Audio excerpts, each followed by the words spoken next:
Assalamualaikum warahmatullahi wabarakatuh.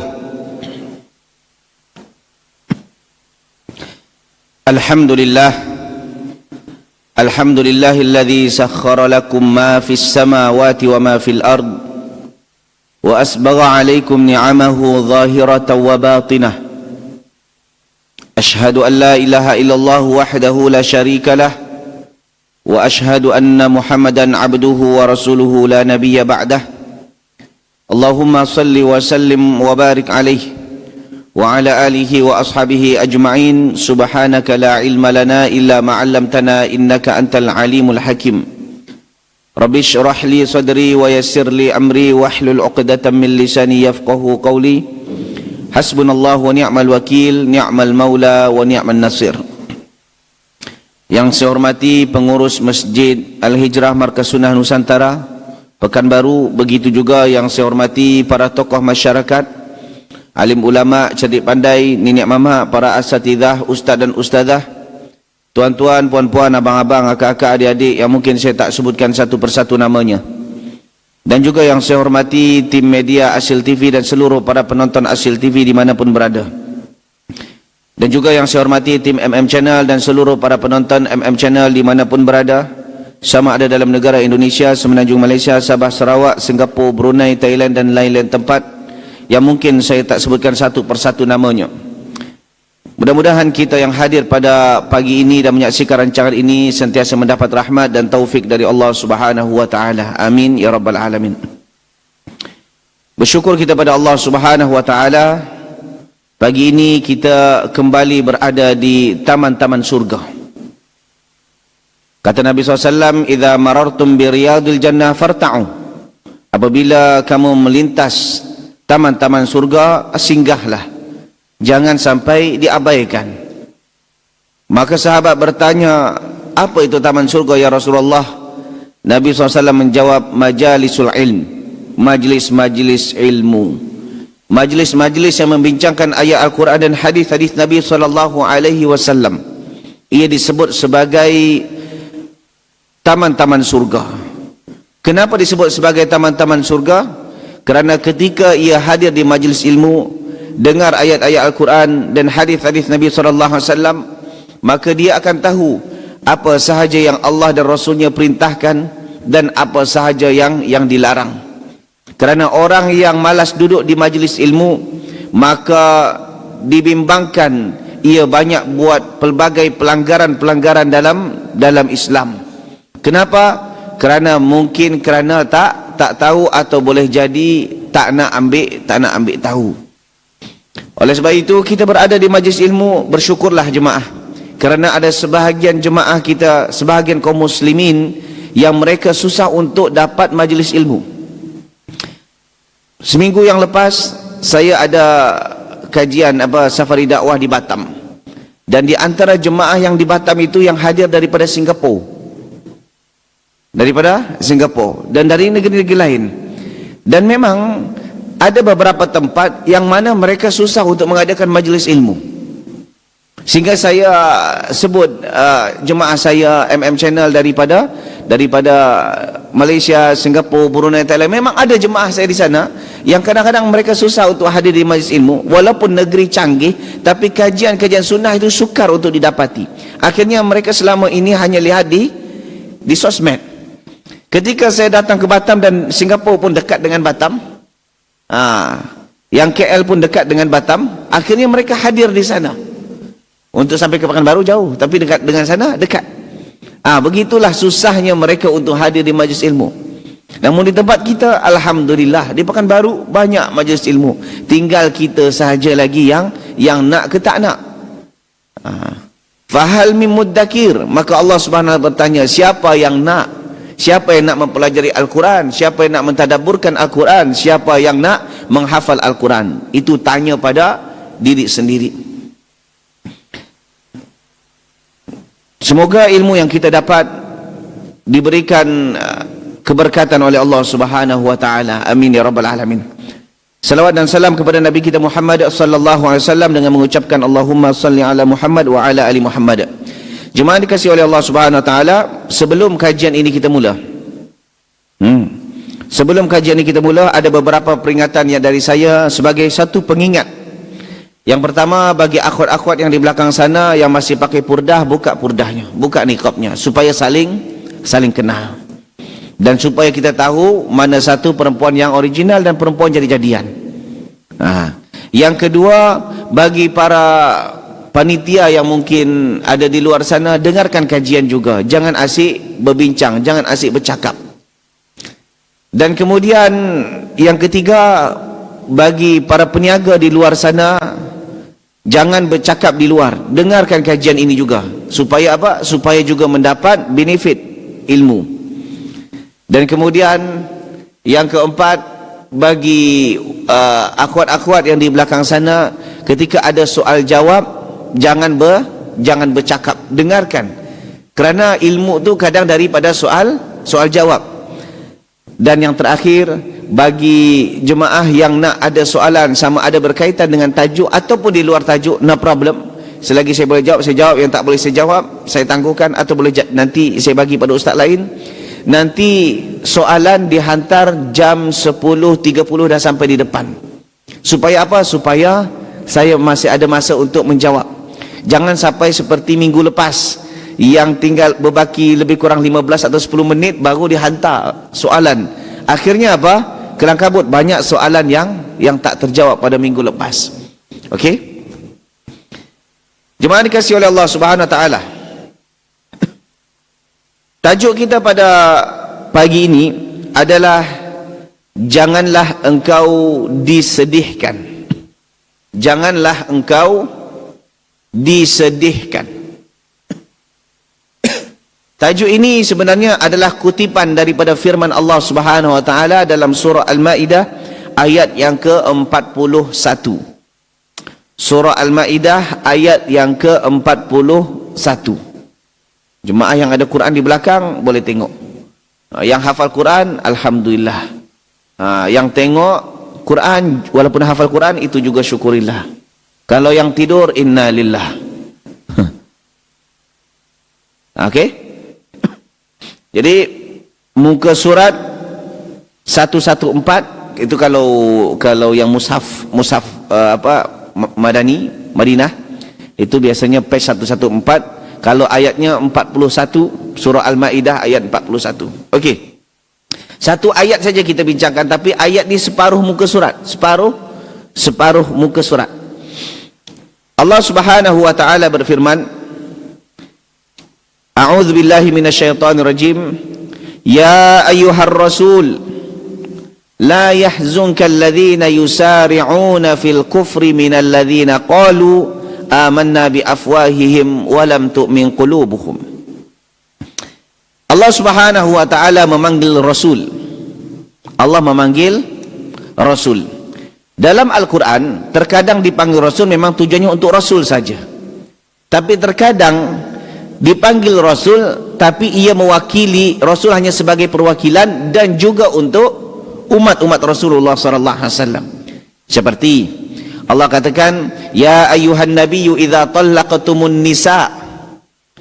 Wahai nabi, apabila kalian, dipanggil nabi tapi sebut kalian. Kalian menceraikan istri-istri kalian. Ini dalam surah At-Talaq. Walaupun itu dipanggil nabi, maksudnya apa? Itu juga berlaku untuk umat nabi. Gitu. Dan ada juga memang yang memang untuk nabi dan khas untuk nabi, ada. Tapi yang ini tak.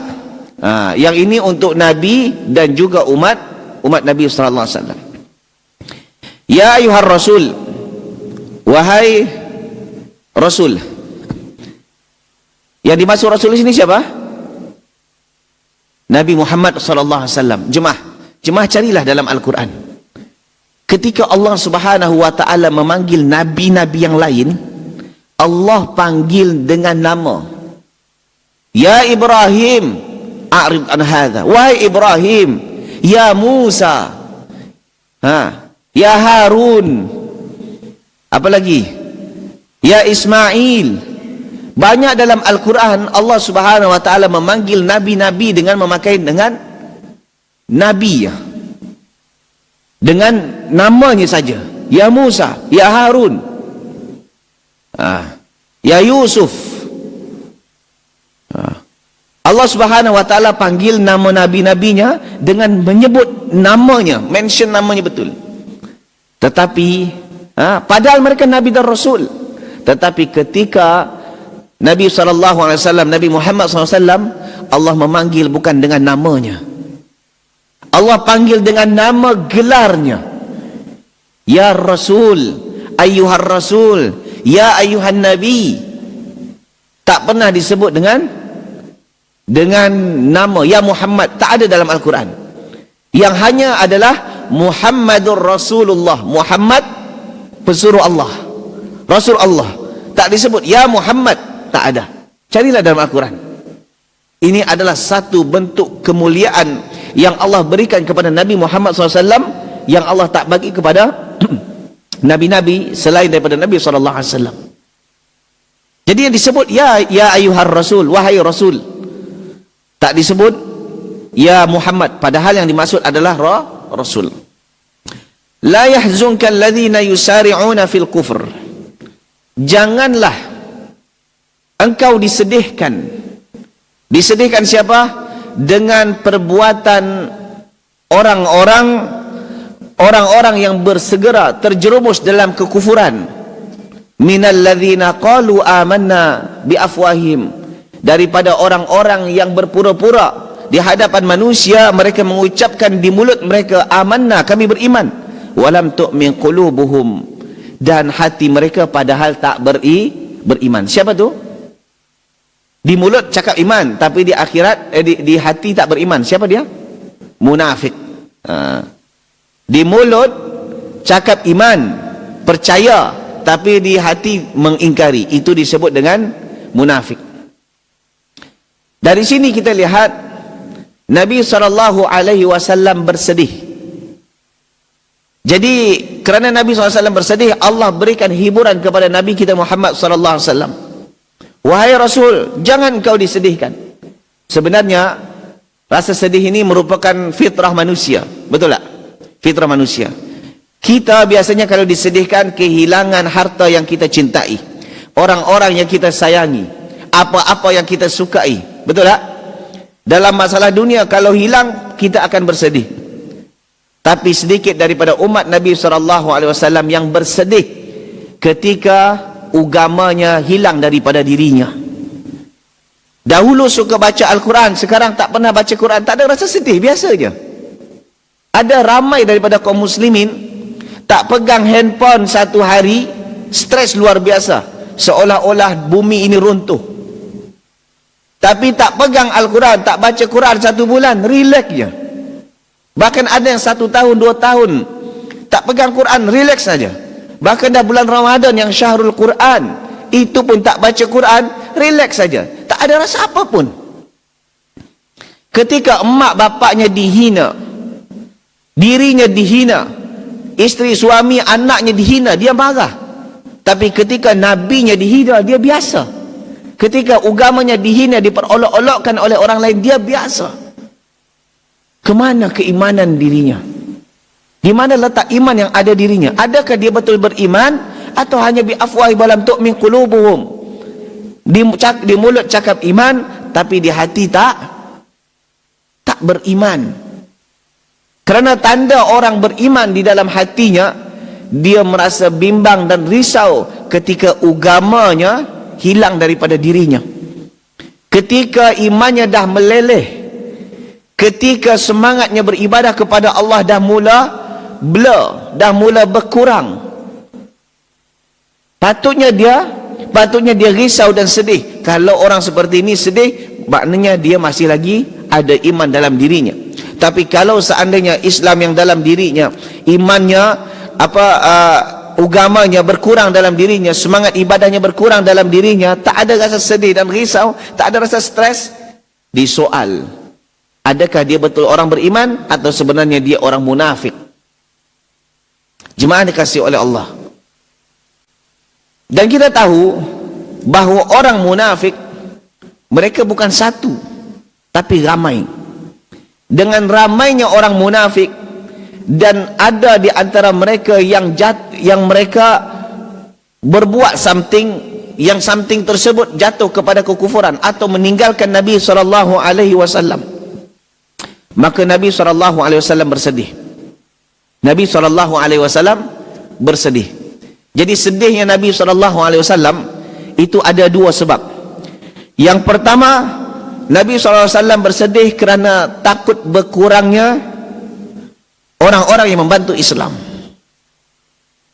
Takut berkurangnya orang yang membantu Islam. Bayangkan jemaah, contoh di perang Uhud, umat Islam yang pergi perang Uhud itu ada 1,000 orang. Kemudian ketika dah sampai di Uhud tersebut, dah ada di depan musuh, Abdullah bin Ubay bin Salul berjaya tarik 300 orang munafik. 300, 30%. 30% ni bukan sikit jemaah, 300. Itu kalau buat kajian tu, ramai ke tak ramai? Ramai. Itu tarik diri, tak nak menyertai Nabi. Dari 1,300 nampak habis jemaah. Dan kemudian ramai lagi orang-orang munafik di Madinah seperti itu juga. Ketika ada tawaran-tawaran untuk menegakkan agama Allah, mereka tarik diri. Mereka tak nak tolong agama Allah. Mereka tak nak tolong membantu Nabi SAW untuk menegakkan Islam. Dan bahkan mereka lebih suka dan condong kepada orang-orang kafir.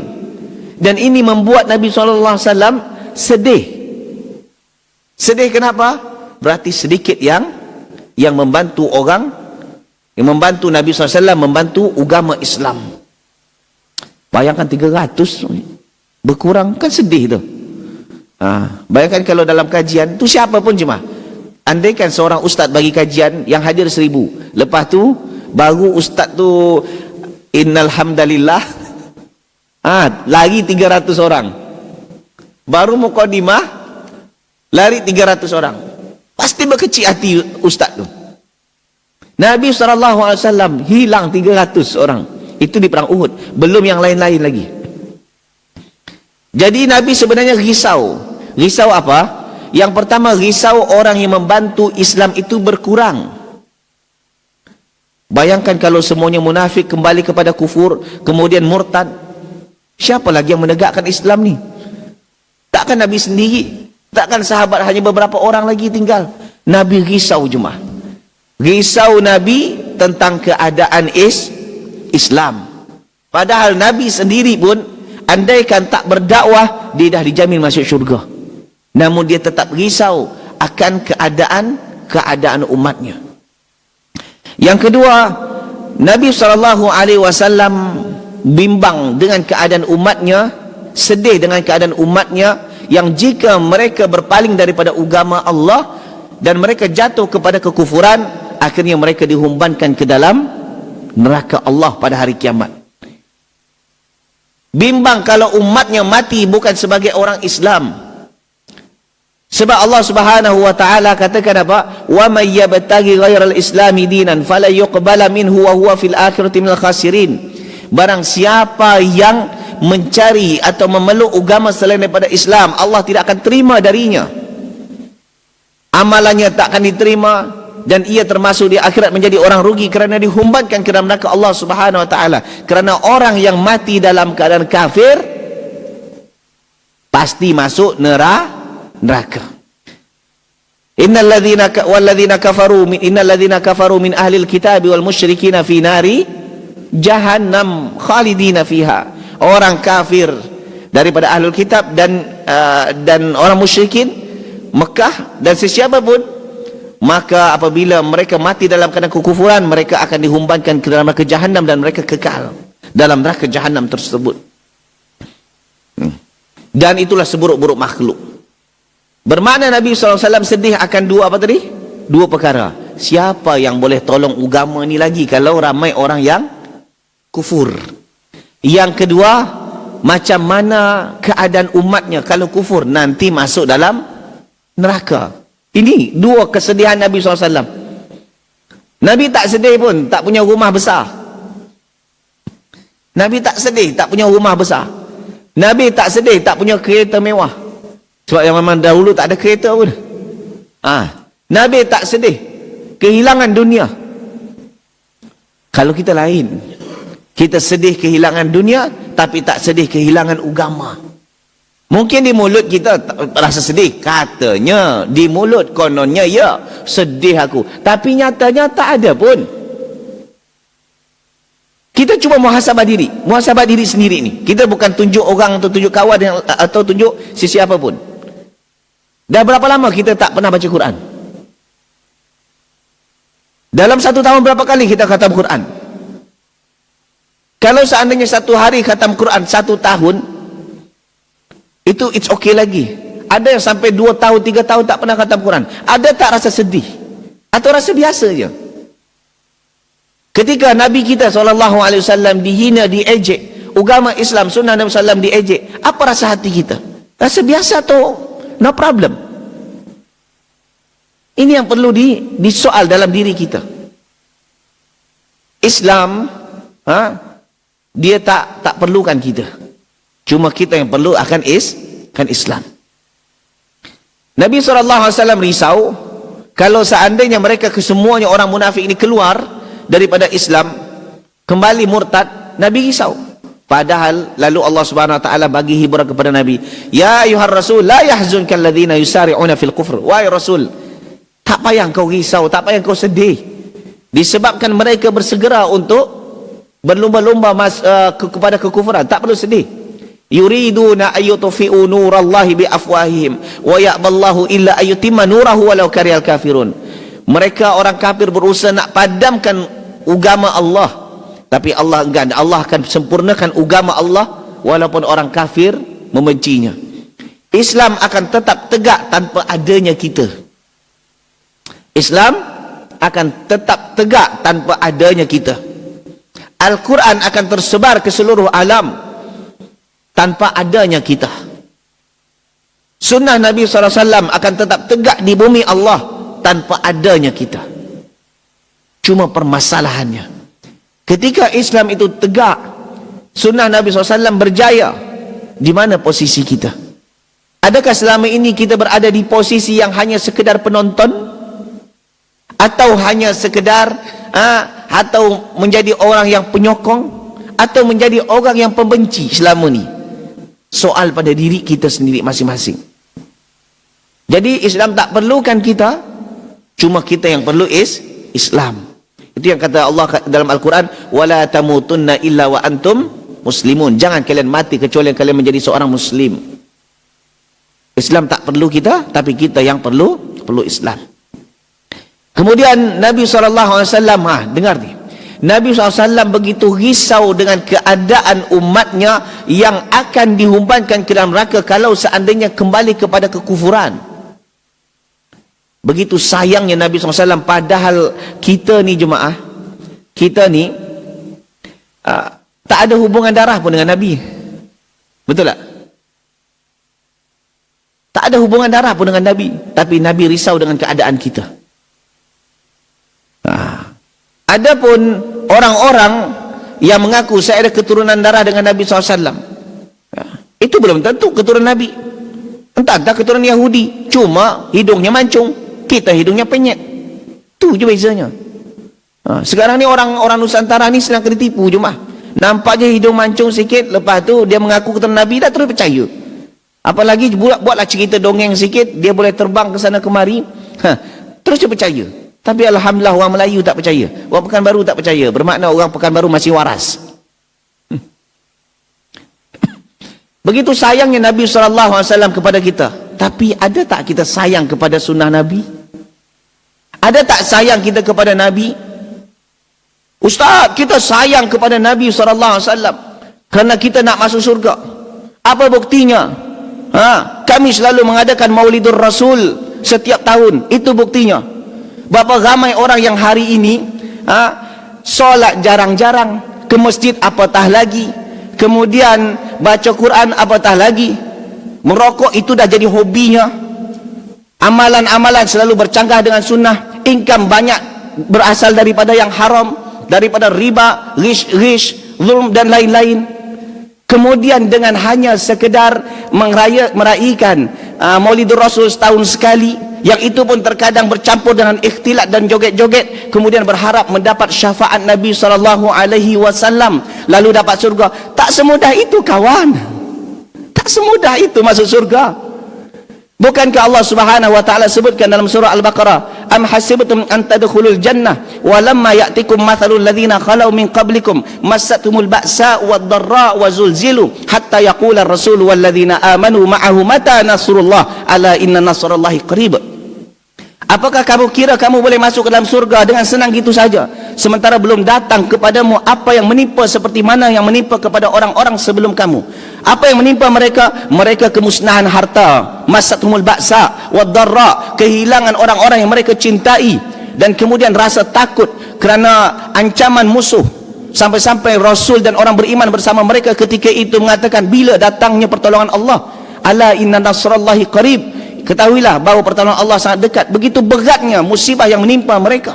Lalu kita dengan senangnya hanya cukup mengadakan Maulidur Rasul setahun sekali, lalu tak amalan-amalan selama ini bercanggah dengan sunnah, dan solat pun kadang-kadang jarang. Di hari Maulidur Rasul begitu ramai datang masjid, kemudian solat 5 waktu, masjid jadi sunyi, kemudian berharap dapat syafaat Nabi SAW dan masuk surga begitu saja. Bukan sesenang itu kawan. Jangan senang untuk masuk surga. Begitu berat seseorang untuk masuk ke dalam surga. Jemaah, bahawa Nabi SAW begitu sayang kepada Nabi SAW sayang kepada umatnya. Rasulullah SAW sayang kepada umatnya, sampai-sampai dia risau kalau ada umatnya yang masuk ke dalam neraka.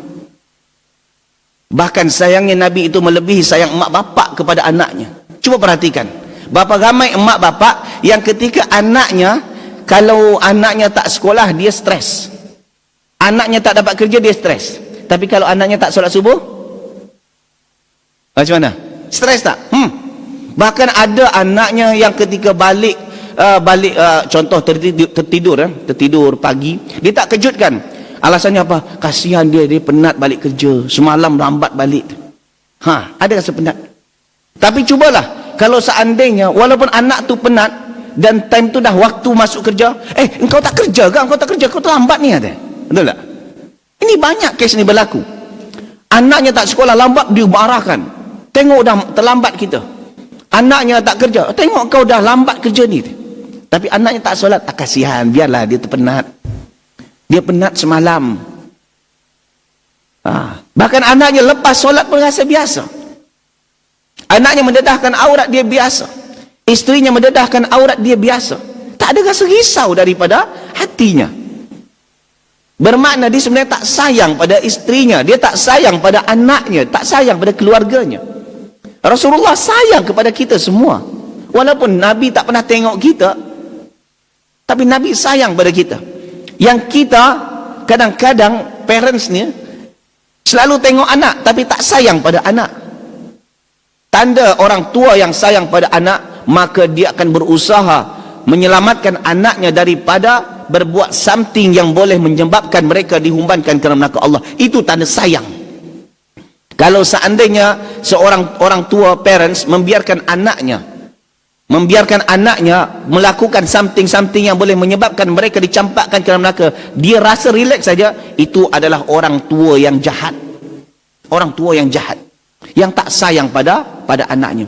Orang tua yang berusaha mencari income yang halal supaya makanan yang masuk ke mulut anak dan isterinya adalah hasil yang halal, maka itu adalah suami atau ayah yang sayang kepada keluarganya.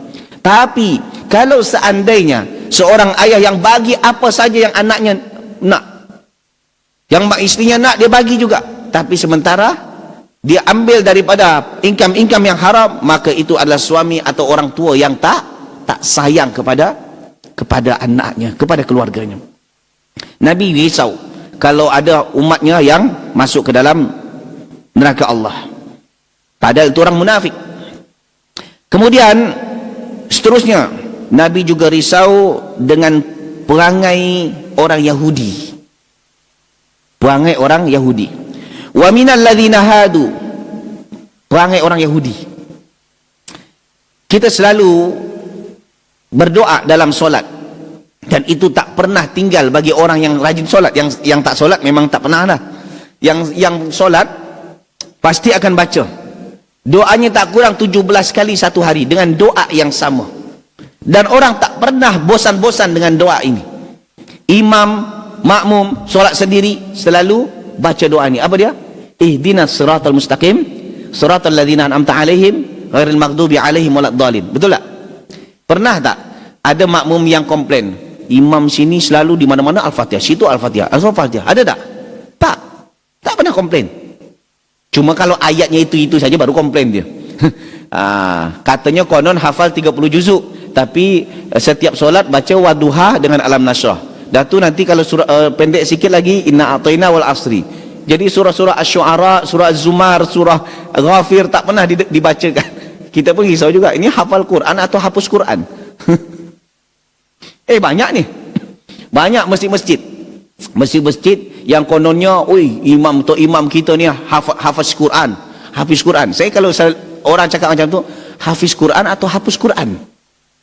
Sebab apa? Saya selalu dengar setiap kali imam, tak pernah pun dia baca surah yang panjang-panjang pun tak pernah. Yang hanya dengar saya Wadduha, panjang-panjang pun Wasyamsi. Yang kalau sekali-sekala An-Nazi'at itu pun dah panjang. Surah Jin tak pernah baca. Surah Al-Ahqaf tak pernah baca. Surah Muhammad juga tak pernah baca. Bila dia baca surah tu? Kita pun syak juga. Dia ni hafal Quran atau hapus Quran. Dan ini yang sangat membimbangkan jemaah. Sangat membimbangkan. Dulu hafal Quran, sekarang hapus Quran. Banyak tu.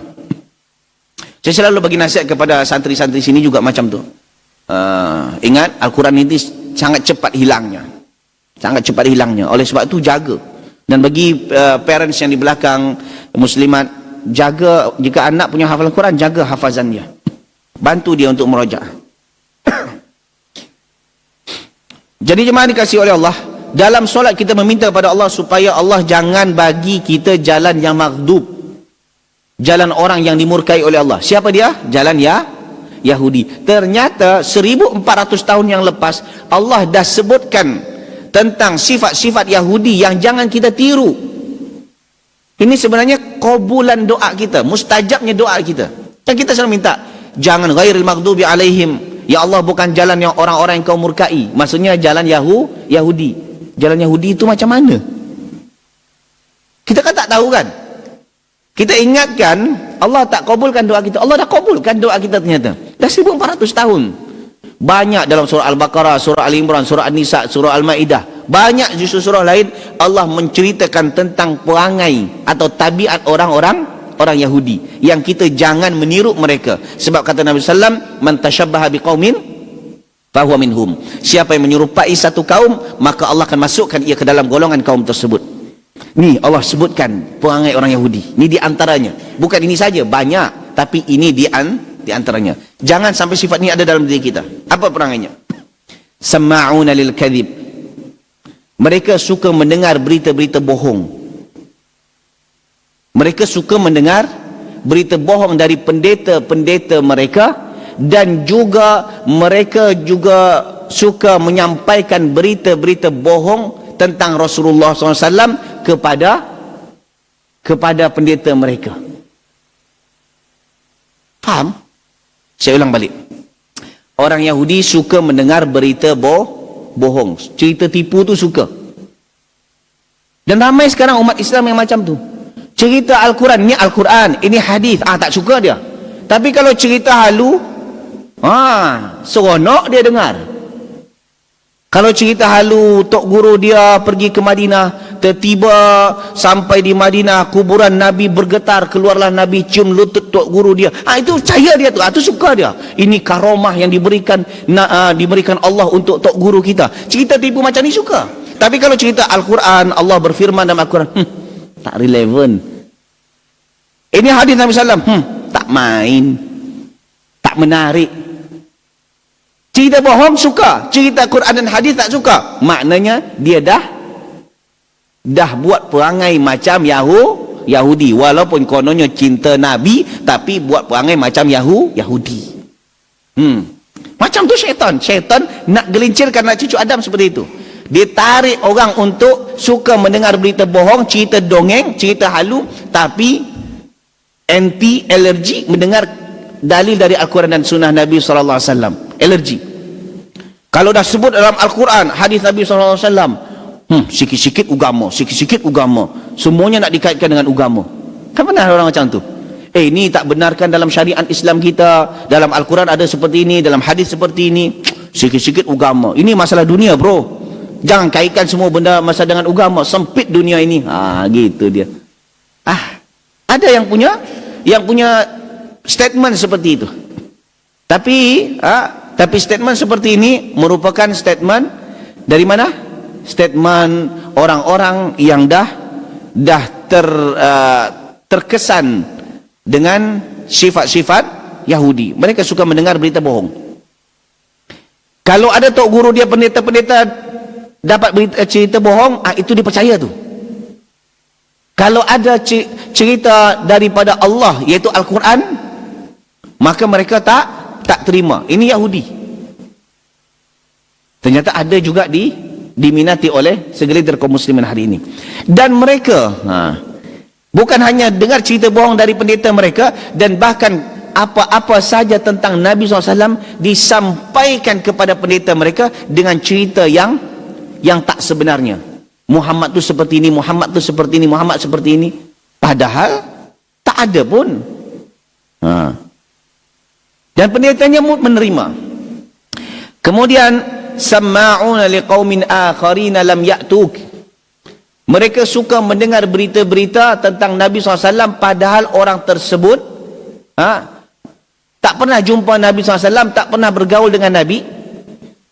So tanpa tabayun, apa saja berita-berita tipu tentang Nabi mereka sampaikan. Ini yang disebutkan oleh Allah Subhanahu Wa Taala dalam surah Al-Hujurat, in ja'akum fasikum binaba'in fatabayyanu. Kalau datang orang fasik bawa berita, kena ditabayun, kena diteliti dulu. Jemaah pernah rasa tak? Ada orang yang tak pernah jumpa dengan kita, kita tak pernah bermuamalah dengan dia, tak pernah bercakap apa-apa dengan dia, tapi dia benci je tengok kita. Pernah rasa tak? Pernah rasa? Tak pernah kan? Kita tak pernah jumpa dengan dia, bermuamalah tak pernah dengan dia, bercakap tak pernah dengan dia, tiba-tiba dia tengok kita, benci je dengan kita. Pernah rasa? Jarang jumpa. Atau tak pernah jumpa? Saya banyak. Saya banyaknya. Sampai-sampai di Mekah pun macam tu juga. Mutawif, dia cakap, Ustaz, nampaknya orang tu kenal dengan Ustaz je. Kenapa? Tahu di mana? Saya rasa apa yang disampaikan itu betul juga. Kenapa? Tadi masa dia masuk ke dalam lift, dia senyum-senyum, tapi ketika tengok Ustaz, dia terus berubah wajahnya Ustaz, kata dia. Seolah-olah dia kenal. Dia pertama terkejut tengok Ustaz. Gitu. Terkejut. Bermakna dia dah kenal dengan saya.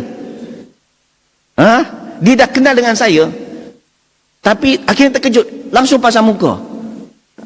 Kalau seandainya kerana janggut, orang Arab semua janggut. Bermakna apa?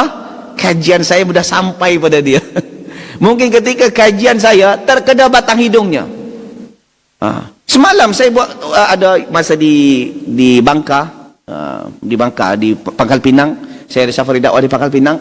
Di sana saya sebutkan, benar-benar potongan videonya tentang berapa ramai orang yang sekarang mencari pembenaran, bukan kebenaran. Bahkan saya katakan, riba haram. Orang dah tahu riba haram, tapi sebab dia terlibat dengan riba, macam mana nak buat ni? Akhirnya dia cari, tanya ke ustaz ini, ustaz ini, ustaz ni, sampai ada ustaz yang membenarkan boleh riba selagi belum dapat kerja. Kalau dah dapat kerja baru tinggalkan riba. Kalau tak dapat kerja, terus dia riba. Gitu. Mencari pembenaran. Tahu tak? Pada riba dah jelas dalam Al-Quran. Riba tu dah jelas dalam Al-Quran, dalam hadis Nabi SAW. Tapi tetap juga masih ada yang bantah. Ini Ustaz Dr. Bongok. Benci lah. Padahal dah kita sebutkan ayat-ayat Al-Quran dalam hadis. Cerita, kalau saya cerita mengarut, suka. Kalau cerita tentang cerita dalam Al-Quran yang menyebutkan hukum haramnya ini, hukum haramnya itu, tak suka. Jadi ada orang yang sebenarnya tak pernah jumpa dengan Nabi, tapi dia benci dengan Nabi. Akhirnya dia dapat berita-berita apa tentang Nabi, disebarkan. Muhammad tu seperti ini, Muhammad. Padahal dia tak pernah bergaul pun dengan Nabi. Nah, maka sifat seperti ini adalah sifat siapa? Yahudi. Jadi kalau jemaah dapat satu berita, jangan main sebar dulu. Kata orang Malaysia katanya, tak pasti jangan kongsi. Kalau kita tak pasti berita itu betul, jangan sebarkan. Diam je. Buat-buat tak tahu je. Buat-buat tak perlu kita masuk sangat pun cerita tu. Saya ni banyak je mah. Banyak orang-orang tanya, Ustaz, apa pandangan Ustaz tentang Ustaz Fulan? Dengan Ustaz pun orang nak lagakan. Apa pandangan saya Ustaz dengan Ustaz Fulan? Ustaz Fulan. Saya kata, saya tak pernah jumpa dengan dia. Atau saya pernah jumpa dengan dia, tapi bergaul saya tak banyak dengan dia. So saya tak tahu. Tak, masalahnya ada Ustaz Fulan lain bercerita tentang Fulan yang disebut ini dah menyeleweng. Jadi saya nak pastikan dengan Ustaz. Kalau memang kata Ustaz yes, saya yes. Kalau kata no, saya no juga. Wah, jadi saya lah jadi standard. Saya katakan, saya tak pernah bergaul dengan dia. Macam mana saya nak tahu? Kalau engkau kata, kalau ada andaikan ada ditahzir oleh Ustaz Fulan, maka yang kau tanya bukan aku. Engkau tanya kepada siapa yang menahzir dia. Menahzirkan si A. Tanya kepada si A, bukan pada saya. Saya tak tahu apa-apa. Saya tak tahu apa-apa. Kecuali dia dah bergaul dengan saya, dan itu pun ditengok. Ada orang kadang-kadang ketika kita bergaul, ada permasalahan secara individu. Ada permasalahan, masalah manhaj. Jadi itu kena dibezakan. Kita ni tak ada beza je kadang-kadang segelintir kita. Masalah individu dibawa ke manhaj. Mungkin kita pernah ada konflik dalam masalah bisnis. Konflik dalam masalah bisnis bermakna masalah individu, bukan masalah manhaj. Akhirnya hati-hati, jangan mengaji dengan dia. Jangan mengaji dengan fulan. Sebab apa? Manhajnya salah. Padahal tak ada manhaj salah. Masalahnya ada konflik dalam bisnis. Yang satu jual madu, yang satu jual ini, ada masalah lah. Dia sama-sama jual madu, ternyata ada konflik pribadi. Dan saya memang saya tak suka kalau saya dilibatkan dalam masalah tu. Jadi kalau ada orang tanya-tanya masalah tu, saya katakan saya tak tahu. Saya tak tahu. Jadi jemaah dikasihi oleh Allah Subhanahu wa taala. Dan sifat orang Yahudi juga, yuharrifunal kalima min ba'di mawadhi'ih. Mereka suka mentahrif. Mereka suka menukar-nukar isi Taurat. Jemaah yang ada soalan dah boleh tulis, dah letak di bawah tu. Jangan sampai nanti kejap lagi, boleh sampai ke depan ni. Jadi mereka suka mentahrif. Apa tu tahrif? Menukar isi Taurat. Apa kata Taurat? Ditukar. Ikut kesukaan masyarakat. Di dalam ajaran orang Yahudi juga, mereka disyariatkan hukum rejam bagi penzina. Ternyata kalau seandainya yang datang itu orang miskin, maka apa yang dikatakan? Wih, tegakkan hukum, rejam dia. Tapi kalau yang seandainya yang berzina itu orang kaya, maka dirubah. Apa yang dirubah? Hukumannya bukan seperti itu. Kalau bagi orang kaya, hukumannya diconteng dengan muka ni dengan arang, kemudian diarak ke keliling kampung. Faham diarak di kampung? Diarak-arak tu faham? Diarak-arak keliling kampung. Dah itu saja, tak ada apa pun. Sudahlah muka kena conteng dengan apa? Dengan arang. Siapa yang tahu? Faham tak? Siapa yang tahu siapa orangnya? Kalau macam ni jelas dah. Ini dah conteng pakai arang. Siapa yang tahu? Saya ni kalau diconteng dengan arang, jemaat tak tahu siapa saya sekarang ni. Iya kan? Dan diconteng dengan arang, lepas tu disuruh berarak jalan-jalan gitu aja di singkirkan kampung. Saya tahu cerita. Jadi ketika orang kaya bersalah, dia bagi maaf. Kalau yang miskin buat salah, tegakkan hukum. Dan ini penyebab orang-orang terdahulu binasa. Bahkan dulu ketika ada salah seorang wanita Makhzumiyah di zaman Nabi SAW, yang mana ia mencuri. Kemudian orang-orang daripada suku Makhzumiyah, mereka minta keampunan supaya diampunkan oleh Nabi SAW, supaya dibebaskan. Siapa yang berani nak cakap dengan Nabi? Usamah jelah bercakap, sebab Usamah ni cucu angkat Nabi yang disayangi oleh Nabi, Usamah bin Zaid bin Harithah. Maka ketika itu Usamah datang kepada Nabi, pujuk Nabi, ya Rasulullah, itu wanita Makhzumiyah tu dia kan perempuan, tak payahlah dihukum. Dibebaskan je. Gitu cerita. Pandai-pandailah Usamah bujuk. Akhirnya Nabi mukanya pun memerah dan berdiri sambil berkhutbah di hadapan orang ramai. Kemudian dan dia juga berkata kepada Usamah, "Atasyafi hadin min hududillah ya Usamah? Apakah engkau akan menolong orang yang sepatutnya dah kena hukuman dari Allah, wahai Usamah?" Lalu Nabi SAW berdiri, dia katakan, "Innama ahlakal ladzina min qablikum kanu idza sarqa fihim asy-syarif tarakuhu wa idza sarqa fihim ad-dha'if aqamu 'alil had." Sesungguhnya penyebab orang-orang sebelum kalian binasa apabila yang mencuri itu orang kaya, mereka biarkan, mereka bebaskan atau mereka ringankan hukuman. Tetapi wa idza sarqa fihim ad-dha'if aqamu 'alil had. Kalau yang mencuri itu orang miskin, mereka tegakkan hukum dengan sekuat-kuatnya, dengan sekeras-kerasnya. Waimullah, lau anna Fatimah binta Muhammad sallallahu alaihi wasallam sarqat laqata'tu yadaha. Andaikan Fatimah, putri kesayanganku itu mencuri, aku sendiri potong tangannya. Tengok. Dan ini berlaku jemaah. Di antara penyebab hancurnya satu negeri, ketika pencuri ayam dihukum dengan beberapa bulan bahkan sampai 2 tahun penjara, sementara pencuri 300 triliun dibagi keringanan yang mungkin hanya beberapa bulan, dan itu pun dipotong lagi, dispensasi lagi. Sebab apa? Sebab mungkin berakhlak baik. Ajib kan? Sementara dalam Islam, orang mencuri lebih daripada rubuk dinar. 1 dinar itu 4.25 gram emas. 4.25 gram emas. 1 gram emas 1 gram emas saya tak tahu berapa yang update. Okey, kita kira aja lebih kurang 2 juta. Lebih kurang. Betul, 2 juta. 2 juta? Lebih kurang. Bermakna seorang mencuri 2 juta dipotong tangannya. Di bawah tu tak. Ayam sampai 2 juta? Ada ayam 2 juta? Tak ada ayam 2 juta. Ayam apa 2 juta? Kan? Kalau seandainya mencuri 2 juta, dipotong tangannya. Lebih daripada 2 juta ke atas, maksudnya 2 juta ke atas, maka dipotong tangannya. Di bawah 2 juta, tak. Jadi kalau sampai ada yang mencuri bilianan, berapa ni? Ini bukan potong tangan, ni kena dibenamkan ke dalam tanah lagi, menyampah je di bumi ini. Tapi nyatanya tak. Akhirnya apa? Innama ahlakal ladzina min qablikum. Penyebab orang-orang sebelum kalian binasa, binasanya satu negara, rosaknya satu negara, inilah akibatnya. Ketika orang kaya yang buat salah dimaafkan, dibagi keringanan, tapi orang miskin yang buat salah dihukum dengan seberat-beratnya. Selagi ada hukuman seperti ini, maka satu negeri, satu negara, maka sampai-sampai bila-bila masa tak akan berjaya, tetap akan berlaku kerusuhan dan pasti akan kacau. Jemaah dikasihi oleh Allah. Kemudian yaquluna in utitum hadza fakhudhuhu wa illam tu'tauhu fahdharu. Mereka ni orang-orang yang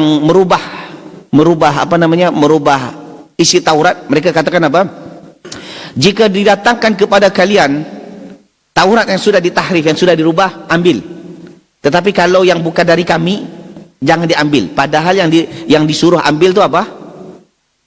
Adalah sesuatu yang dah dirubah. Maknanya para da'i-da'i, timbulnya para du'at, para pendakwah yang mengajak kepada kesesatan. Nabi bimbang ni jemaah. Nabi sedih kalau ramainya para da'i-da'i yang mengajak kepada kesesatan. Maka kerana Nabi SAW bersedih, Allah katakan, wa may yuridillahu fitnatahu falan tamlika lahu minallahi syai'a. Siapa yang Allah kehendaki dia di dalam kesesatan, maka engkau takkan mampu ya Muhammad untuk selamatkan mereka. Takkan mampu. Tetapi wa may yurid ulaika alladzina lam yuridillahu ayutahhira qulubahum. Mereka adalah orang-orang yang Allah kehendaki tak mensucikan hati mereka. Maksudnya apa? Mereka ni adalah orang yang kemungkinan kalau seandainya mati dalam keadaan kafir, itu bukan urusan engkau ya Muhammad. Innaka la tahdi man ahbabta walakinnallaha yahdi man yasha. Engkau tak boleh memberikan hidayah kepada siapa yang kau cintai, dan Allah memberikan hidayah siapa yang ia kehendaki. Lahum fid dunya khizyu wa lahum fil akhirati adzabun azim. Bagi mereka azab, bagi mereka kehinaan di dunia, dan bagi mereka azab yang besar di akhirat. Jadi jemaah dikasihi oleh Allah, dari poin ini kita dapat pengajaran bahawa kita dalam rumah tangga kita lah, kita cerita tentang keluarga kita dulu, keluarga kita, kerabat kita. Kalau kita dah cuba mengajak mereka kepada kebaikan, lalu mereka tak beriman kepada Allah, mereka juga tak taat kepada Allah, jangan putus asa, tetap dakwahkan, namun serahkan kepada Allah. Dan yang kedua, kalau ada orang mengejek kita ketika kita berpegang teguh kepada sunnah Nabi SAW, jangan bimbang. Jangan bimbang, Islam tak akan runtuh disebabkan ejekan itu. Biarkan saja mereka mengejek. Tapi kita tetap juga kena ingatkan mereka. Dan kemudian jemaah dikasihi oleh Allah Subhanahu wa taala, doalah kepada Allah, mudah-mudahan iman yang ada dalam diri kita kekal, dan jangan kita buat perangai Yahudi. Jangan sampai ada perangai Yahudi tumbuh subur dalam diri kita. Allahu taala alam bissawab. Okey, jemaah dikasihi oleh Allah, ni masih ada masa 20 minit. Kita jawab soalan. Tahu tak? Ni soalan minggu lepas. Soalan minggu lepas. Saya masih simpan. Ni soalan sekarang. Saya janjinya nak jawab malam. Malam soalannya lagi banyak daripada ni. Akhirnya saya skip yang ini dulu. Soalan malam tu lagi banyak daripada ini. Di rumah soalan-soalan ni saya kumpul. Dah satu. Saya kumpul semua soalan di masjid ini, masjid Tabligh Akbar saya hantar. Dah macam penuh dah ni. Itu kalau soalan tu ditulis, dia jawab tu dah boleh kitab dah tebal ni nanti tu. Okey, kita jawab soalan dulu. Kita jawab soalan hari ini. Ni soalan semalam, saya jawab sekejap lagi.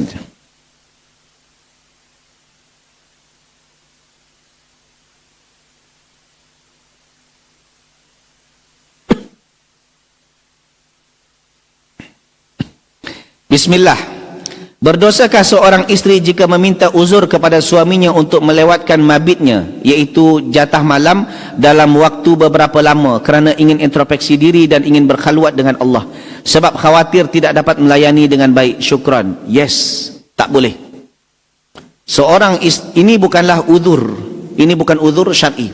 Ketika kita mentaati suami, kita mabit dengan suami, maka itu pun dah satu pahala. Dan itu adalah perintah Allah dan juga perintah Nabi. Kalau kononnya kita nak berkhalwat dengan Allah, maksudnya apa? Kita nak dekatkan diri dengan Allah. Dan cara dekatkan diri dengan Allah, mematuhi perintah Allah. Dan di antara mematuhi perintah Allah adalah melayani suami. Ini bukan uzur. Tetapi kalau seandainya dia sakit, dia sakit, atau boleh jadi ketika itu datang bulan, ini memang uzur syar'i sangat. Tapi kalau hanya sekedar nak berkhalwat beberapa malam, nak berintrospeksi, tak ada pun. Lagipun melayani suami bukanlah 10 jam. Hanya menit-menit je. Allah Ta'ala alam.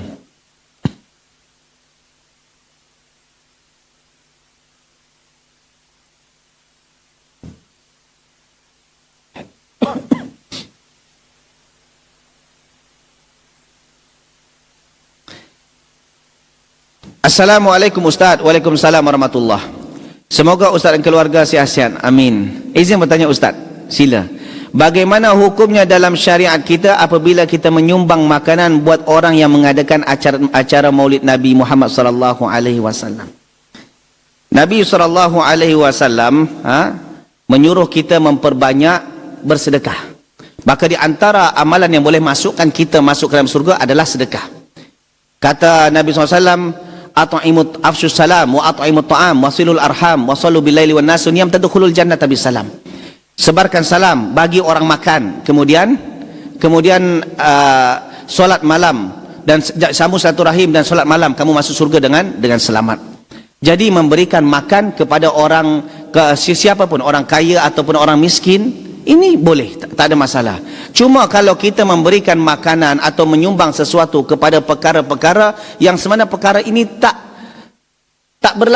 pernah diajarkan oleh Nabi SAW, maka seelok-eloknya tak payah. Sebab apa? Kita bimbang kita termasuk daripada orang yang berta'awun, bertolong-tolongan dalam melegalkan, menjayakan apa-apa aktiviti yang bercanggah daripada sunnah Nabi SAW.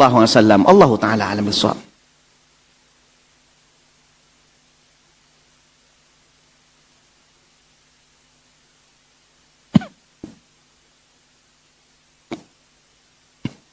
Assalamualaikum Ustaz. Waalaikumsalam warahmatullah. Yang ingin saya tanyakan hukumnya mewarnai rambut atau uban.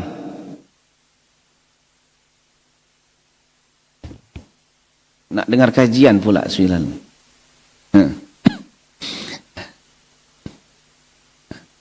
Yang ingin saya tanyakan hukum mewarnai rambut uban. Bolehkah memakai sempo tersebut membuat rambut uban jadi berubah warnanya menjadi hitam? Boleh saja seseorang mewarnai rambutnya, tapi bukan warna hitam. Bukan warna hitam. Warna apa? Warna apa namanya, orange gitulah, macam pacar Cina. Pacar Cina tahu apa nama di sini? Yang ni untuk ni, itulah warnanya pacar Cina. Itu dia, pakai warna itu. Tapi jangan pula pakai warna pink, abu-abu kena. Tak boleh. Dan kemudian kalau seandainya berubah warnanya menjadi hitam, tengok. Pakai hitam tak boleh. Tapi kalau warna lain boleh.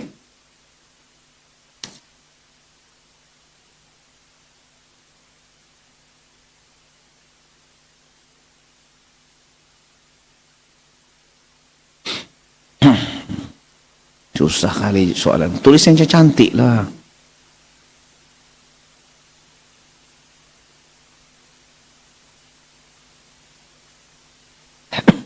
Assalamualaikum Ustaz. Waalaikumsalam warahmatullahi. Saya mau bertanya Ustaz, sila. Di dalam Islam ada kata hadis, ada kata dalil. Yang saya tanyakan, apa itu hadis dan apa itu pula dalil? Apa yang dimaksud hadis dan apa yang dimaksud dengan dalil? Mohon dijelaskan Ustaz. Dalil itu petunjuk daripada Al-Quran ataupun hadis. Dari Al-Quran ataupun hadis. Adapun hadis adalah sesuatu yang diucapkan oleh Nabi SAW, yang disampaikan oleh Nabi, ataupun yang dilakukan oleh Nabi SAW, ataupun yang ditakrirkan oleh Nabi SAW. Macam tu cara dia. Okey? Jadi dalil umum. Adapun hadis spesifik, kerana dalil itu tak semestinya daripada hadis. Boleh jadi dalil itu daripada Al-Quran, atau boleh jadi dalil itu daripada akli. Sebab ketika kita berdakwah menasihati orang, tak semestinya jemaah pakai dalil Quran dan hadis. Boleh pakai akal jika kita berhadapan dengan orang yang memang mereka tak percaya dengan Quran dan hadis. Dia hanya percaya dengan akal. Maka kita gunakan akal supaya mereka berfikir. Boleh faham tak? Begitu je. Contohlah, ketika wanita pakai tudung, kalau kita pakai berdakwah dengan orang non-Muslim, kepada orang Islam, mungkin kita boleh pakai Quran dan hadis. Itu pun tak semua. Kalau dengan orang non-Muslim, macam mana? Dalam Al-Quran seperti ini, dalam hadis seperti ini, mereka tak akan terima. Jadi pakai dalil akal. Contoh, kenapa perempuan wanita kena berhijab? Caranya macam mana? Ambil 2 gula-gula, satu buka, lepas tu jatuhkan ke bawah lantai. Kemudian satu lagi biar terbungkus, jatuhkan lantai. Suruh dia ambil yang mana. Pasti secara fitrah dia akan ambil yang masih ada bungkusnya. Yang dah terbuka dia tak akan ambil. Kenapa? Kerana yang bungkus ini masih bersih. Yang terbuka itu dah tercemar. Ya kan? Begitu jugalah dalam Islam. Kenapa? Wanita-wanita Islam ni kalau dah terbuka itu dah tercemar. Tapi terbungkus dia masih bersih. Begitulah cara dia. Dengan kayak gitu, macam tu, itu kan dalil akal tu, tak ada dalil Quran dan hadis. Insya-Allah dengan itu dia akan menerima syariat Islam. Allah Taala alam bisawab.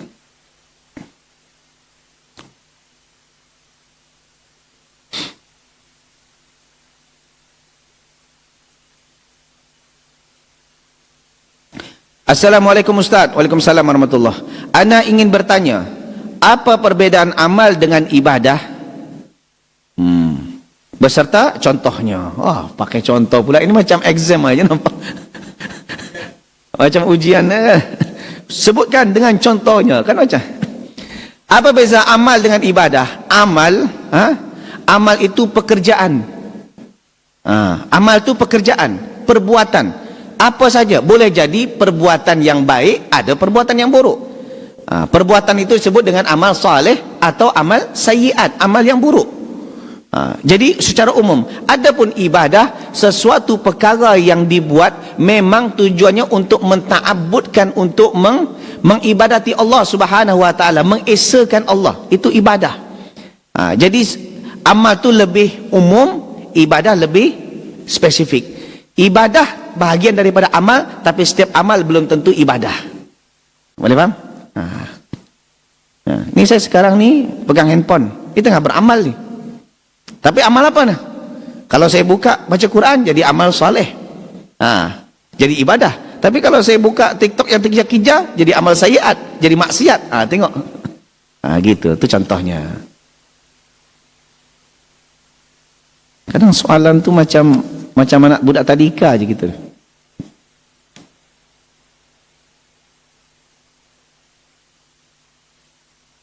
Assalamualaikum Ustaz. Waalaikumsalam warahmatullahi. Bolehkah kita berdoa sebelum salam solat wajib? Doanya panjang Ustaz. Boleh. Kalau bagi perempuan yang solat sendiri, tak ada masalah. Ni perempuan kan tanya. Tak ada masalah. Contoh perempuan solat sendiri di rumah. Dia kalau lelaki solatnya di rumah, di masjid. Kalau perempuan, untuk perempuan ya, jangan salah faham pula. Ini untuk perempuan. Kalau solat lelaki di masjid. Dan solat di masjid tu dua aja. Kalau dia tak jadi imam, dia jadi makmum. Ya kan? Kalau jadi imam tak boleh panjang-panjang, nanti jadi mengganggu makmum yang perlu ada hajat. Tapi kalau solat sendiri sunat tak ada masalah, berarti itu solat sunat. Tapi kalau solat wajib itu biasanya adalah perempuan. Boleh tak ada masalah kalau solat sendiri. Okey? Tapi kalau solat berjemaah maka kena ikut imam. Innama ju'ila al-imam liyutamma bi fala takhtalifu alaih. Sesungguhnya imam itu dilantik untuk diikuti, bukan untuk disaingi. Allah taala alam.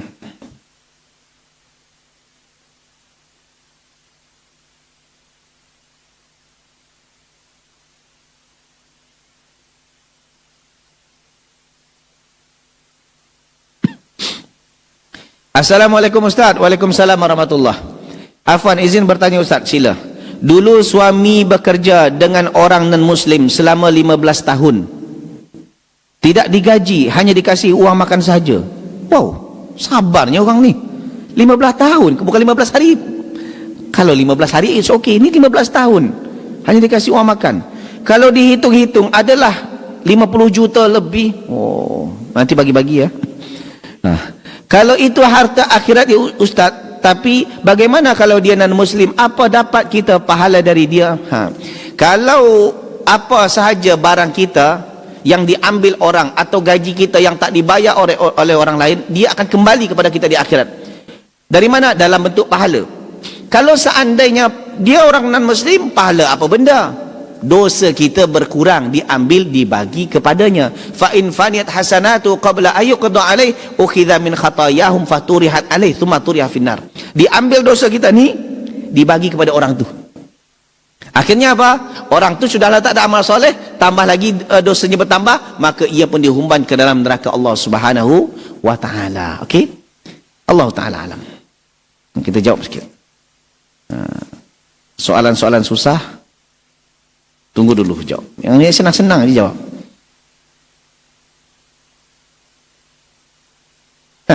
Bismillah.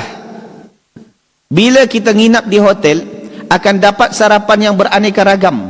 Bolehkah kita membungkus makanan itu untuk kita bawa? Wow.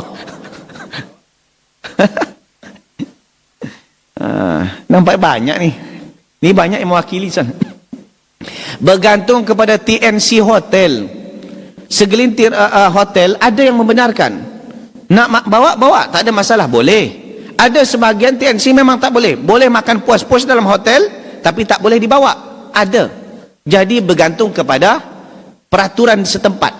Jadi tanya dulu, jangan asal main bawa. Walaupun mungkin itu bahagian kita Ustaz. Sebab saya rasa tak selesa makan sekarang, saya dah sibuk, lepas tu saya ambil je, saya bawa pergi. Boleh tak dengan orangnya, penjaganya? Tanya dengan penjaga. Kalau kata penjaganya boleh, boleh. Kalau kata penjaga tak boleh, maka beli je tempat luar. Gitu caranya. Okey? Allah Ta'ala alam.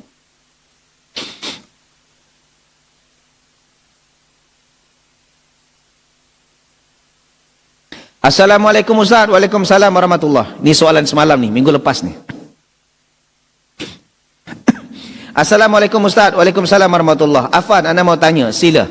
Apakah berdosa kalau kita sebagai isteri bersedekah kadang suami tidak tahu? Kalau kita bersedekah dengan duit kita sendiri, maka tak ada masalah. Tapi kalau bersedekah duit suami diambil lepas tu bersedekah, itu tak boleh. Dan itu pun walaupun bukan sebenarnya tak ada masalah, cuma kita sebagai isteri, adab seorang isteri bagi tahu suami. Tambah lagi kalau sedekah itu dalam amount yang besar. Kecuali kalau hanya 1,000-2,000 rupiah, tak payahlah nak bagi tahu pada suami. 2,000 biasanya. Tapi kalau seandainya kita nak sedekah, contoh bangun masjid, nak bagi 10 juta, 15 juta, 100 juta, cakap dululah dengan suami.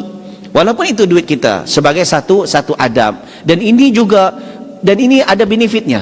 Takut-takut ketika kita nak bersedekah, ternyata kita salah sasaran bersedekah.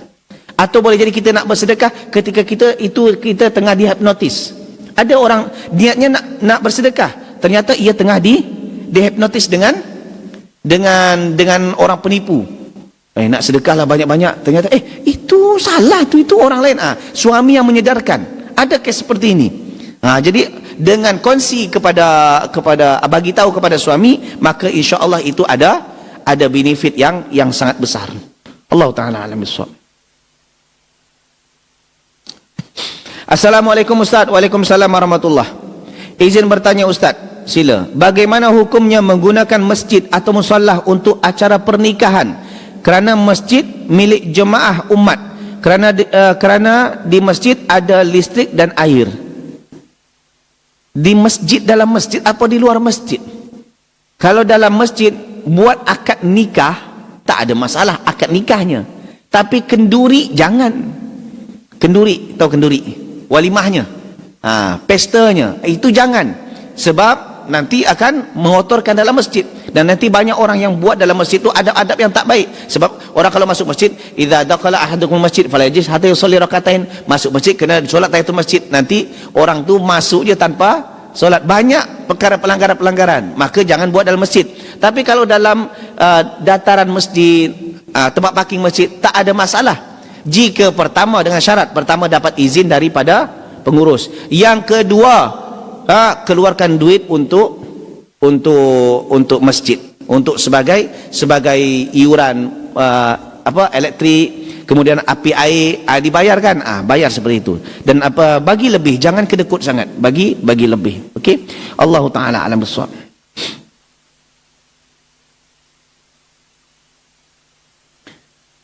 Bismillah, izin bertanya Ustaz, sila.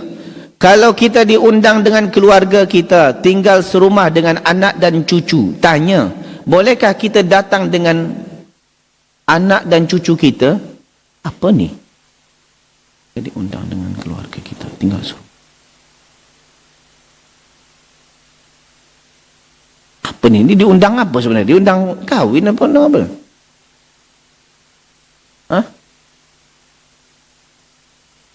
Undang hajatan kan? Betul kan? Kalau tak silap, mohon maaf, kalau hajat, saya rasa ni macam hajatan. Izin bertanya Ustaz, kalau kita diundang dengan keluarga, memang ada mungkin fulan with family, kan gitu kan?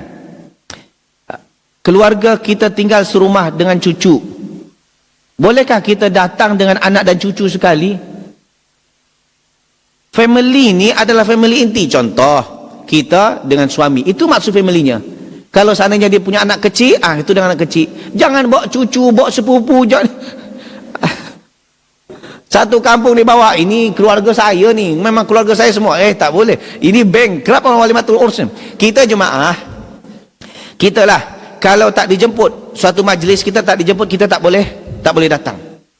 Kalau datang pun, contoh kita nak kawankan, kita tak boleh makan, kerana itu bukan hak kita. Tapi kalau seandainya kita dah bagi tahu sebelumnya, bro, saya contoh sis, saya nak datang dengan kawan saya daripada saya tunggu luar, boleh saya bawa? Bawa, kata tuan rumah. Makan je lah, tak ada masalah. Sebab tak ada doa penolak rezeki. Allah Ta'ala alam. Tapi kalau tak diizinkan, tak boleh.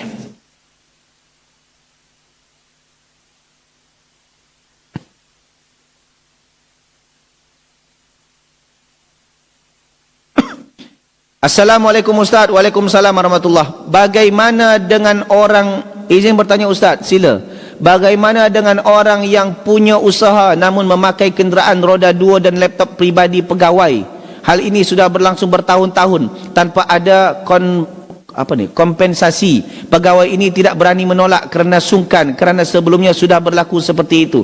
Tak boleh seorang bos memakai barang karyawannya, apalagi untuk keperluan pribadi dia, apatah lagi keperluan untuk bisnis dia. Tak boleh, kecuali memang karyawan itu izinkan. Tak boleh. Kita tak boleh pakai barang orang kecuali orang itu dah izinkan. Walaupun itu pekerja kita, aku pakai motor kau dulu, tak boleh, kecuali dia sendiri yang izinkan. Pakailah motor ini dulu teh. Gitu. Saya jemaah, saya tak pernah, saya punya pekerja-pekerja, saya tak pernah ambil barang-barang pekerja. Semua ini punya saya. Saya suruh dia pakai. Dan saya pun nasihati juga kepada dia, jangan kau pakai barang itu untuk keperluan pribadi, kecuali untuk urusan kerja. Kerana ini termasuk daripada ghasab dan bahagian daripada as-sariqah, pencurian. Semua akan disoal oleh Allah Subhanahu Wa Taala. Maka orang seperti ini bos yang seperti ini kena dinasihati. Dan kadang-kadang stafnya takut nanti kalau bos marah dia dibuang kerja. Untuk apa punya bos tapi bos biadab? Nanti mula-mula motor, esok bini engkau dipakai lagi. Okey. Allah Ta'ala alam. Dah cukuplah jam 11. Masih ada lagi, tengok. Ada soalan?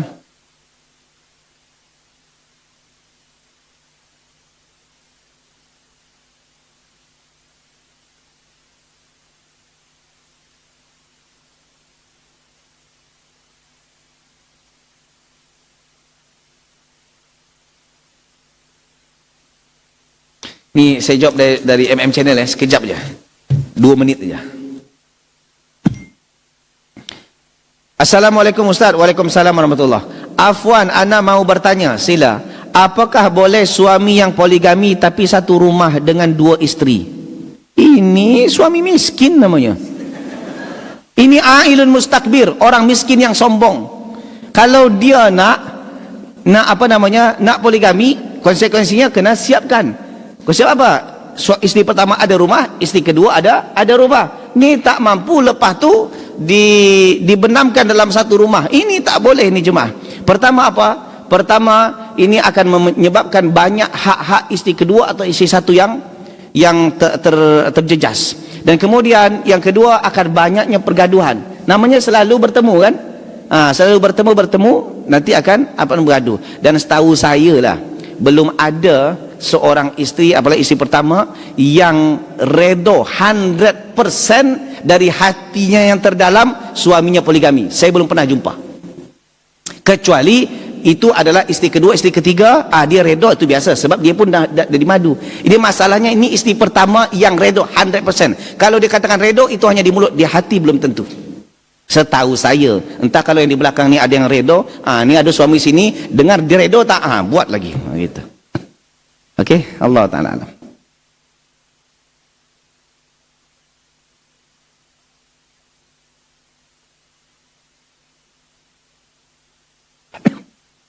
Daripada Ahmad. Assalamualaikum Ustaz. Waalaikumsalam warahmatullahi. Izin bertanya Ustaz, sila. Bagaimana menyikapi lingkungan yang majoriti masih kental dengan acara bid'ah dan ada iuran dan sumbangan makanan untuk acara bid'ah serta ada anggaran untuk beli rokok lagi serta petasan kembang api. Saya sekeluarga minoriti, belum tahu tempat majlis sunnah dan jemaah sunnah terdekat. Saya mulai terbuka dengan masalah dan berusaha istiqamah, tetapi saya mulai ditinggalkan kawan. Apakah saya tetap ikut iuran dan sumbangan? Jangan menyumbang untuk beli rokok dan sesuatu amalan-amalan yang bercanggah dengan sunnah Nabi SAW. Jangan menyumbang sesuatu aktiviti yang mana aktiviti ini adalah aktiviti yang bercanggah dengan sunnah Nabi SAW atau bercanggah dengan syariat Islam.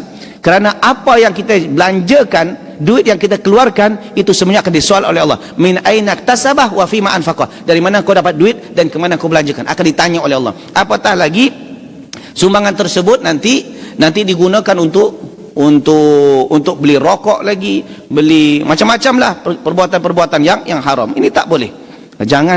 Jangan disumbangkan. Tapi Ustaz, nanti kalau macam tu Ustaz, nanti orang akan jauhkan kita. Kita mati sendiri juga. Seandainya kita punya followers 1 bilion pun followers, mati tetap sendiri, tak ada orang yang nak kawankan kita. Kenapa? Nak ambil redha manusia. Itu kata ulama, redha nas ghayatun la tudrak. Keredaan manusia adalah matlamat yang takkan didapat. Allah taala alam bissawab. Okey, itu saja yang boleh saya kongsikan pada pagi ini yang betul datang daripada Allah, silap salah berpunca daripada kebodohan dan kejayaan saya sendiri. Kepada Allah saya minta ampun, dan kepada jemaah sekalian saya mohon maaf. Subhanakallah bihamdik, asyhadu an la ilaha illa anta, astaghfiruka wa atubu ilaik. Assalamualaikum warahmatullahi wabarakatuh.